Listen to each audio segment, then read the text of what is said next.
Hello, and welcome back to a video that I think you'll find pretty interesting. As you guessed from the title, we're going to discuss 10 things you missed while watching Alice in Borderland Season 3. And trust me, there's no one who caught all 10 of them on their first watch.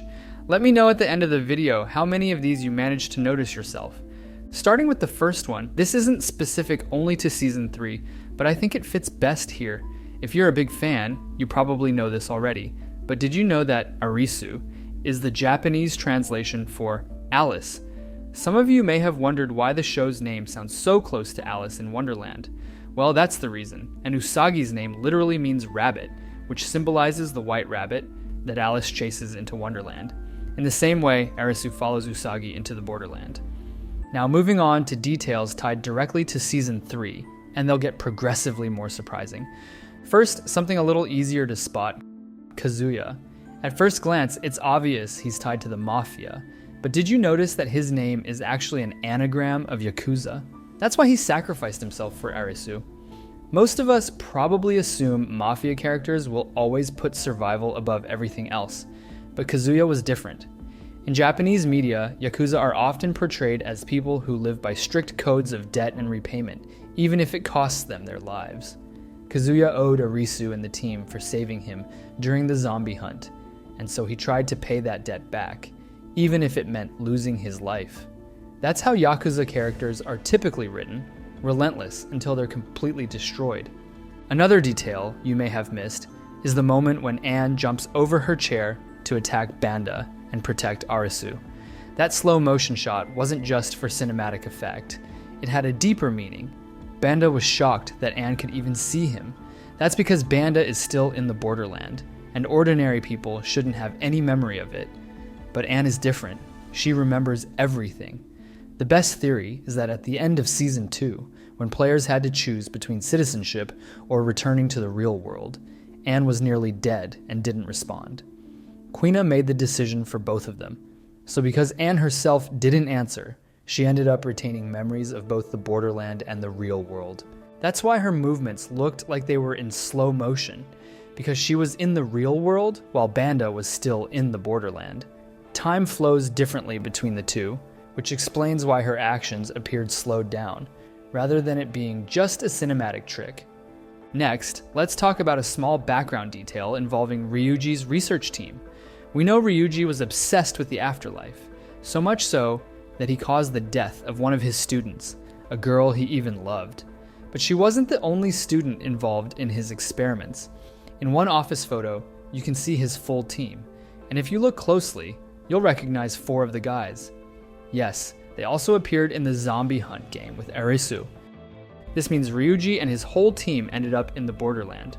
Unfortunately, the girl was the only one who didn't survive. Speaking of the zombie hunt, did you know it was actually foreshadowed way back in Season 1? Well, maybe not planned exactly, since Season 3 wasn't confirmed back then, but it was teased. Remember when Arisu, Chota, and Karube first arrived in the Borderland and had no clue what was happening? Chota joked that maybe they had been thrown into a post-apocalyptic zombie world. He even said if that were the case, Arisu would be the only one to survive. That joke came true in the Season 3 finale, when Arisu was dealt the zombie card from the start. Despite the low odds of surviving, he won the game by converting most of the players into zombies and securing the majority. But the zombie game wasn't the only one referenced way back. In fact, did you know that the first game Arisu plays in Season 3 is actually the original game he plays upon first arriving in the Borderland?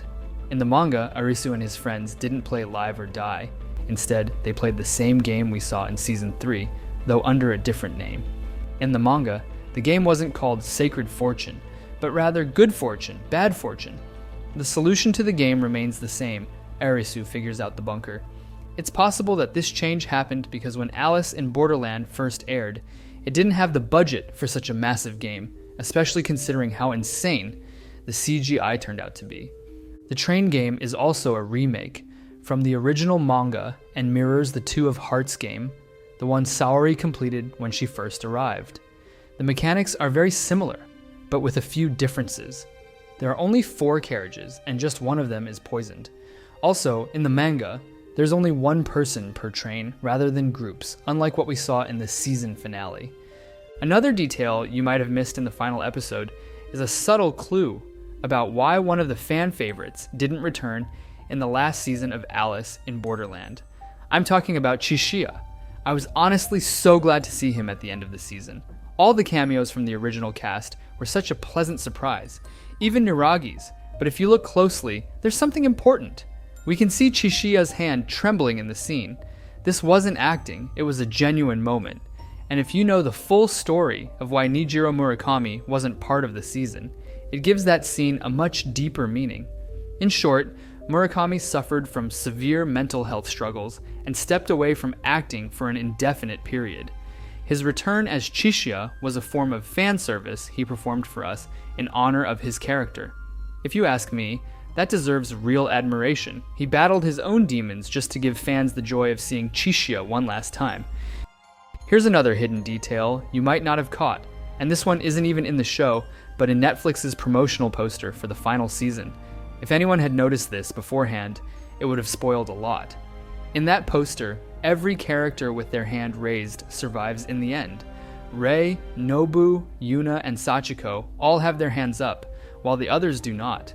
There's even Sokta lifting his sister, symbolizing how he took on all the penalties for her. Finally, the last detail feels more like a mistake than an Easter egg. When the Watchman appears and invites Arisu into a game, he explains the Joker's role. He says if you add up the values of all the cards, the total is 364. With one Joker, it becomes 365, the number of days in a year. Add a second Joker, and you get 366, the number of days in a leap year. Sounds clever, right? But here's the problem. Playing cards weren't invented until the 9th century, and the standard 52 card deck didn't exist until the 15th century. How could that explanation tie to something as old as the concept of the Borderland? It doesn't really make sense. Mira's speech about the Borderland made more sense. So, what do you think?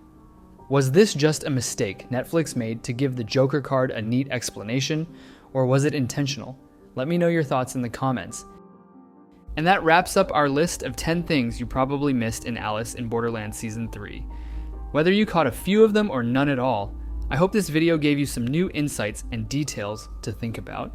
If you enjoyed this breakdown, don't forget to hit that like button and subscribe so you don't miss future videos where we dive even deeper into the hidden meanings, theories, and secrets of the show.